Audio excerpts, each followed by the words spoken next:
Or you may be tempted to shave your pup to help them beat the heat. That's something you don't want to do, though. Laura Cook with Meadowlake Pet Resort and Training Center is here to explain. Thanks so much for joining us this morning. Absolutely. Thank you so much for having us. Thanks. Well, I'm a fairly new dog owner, so for those of us who are new to the game, why should we not shave our dogs? So there's a couple different reasons. So one of the bigger reasons is that when the skin hasn't been exposed to the sun, you're going to end up with possibly some sunburn. We don't really think about sunburn with dogs, but it is definitely a possibility and something you have to be careful about.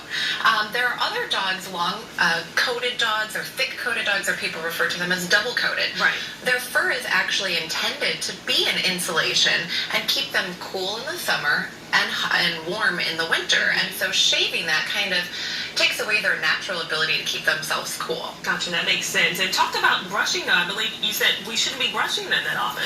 Well, we should be brushing, not shampooing as often. Okay, shampooing. Yes, so if you aren't going to shave, then you're going to end up with the long hair that could possibly be matted. Okay. Mats are very dangerous for dogs, can lead to skin infections, and so you do actually want to brush very, very often to avoid those mats.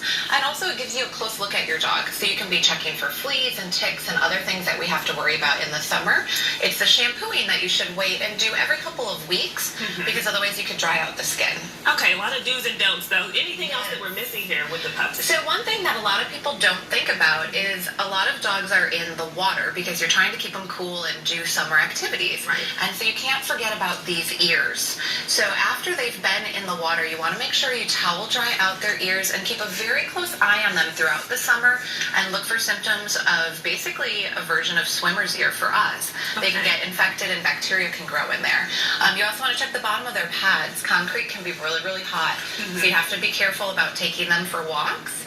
And there's different products that you can put on their feet to protect their pads. Okay, didn't know that. A lot of good information. So what do people need to do, if they want to learn more about how to care for their dogs in the summer? So really talk to your vet about the breed of dog that you have and what they would recommend. Make sure you're on a flea and tick treatment and have a good relationship with your groomer. Our groomers come out every groom and talk with the client and really get down on their hands and knees and check out the fur, and they'll give our clients advice on what groom would be best for their dog. All right, thank you so much. This is so helpful. Absolutely. Thank you guys for coming in.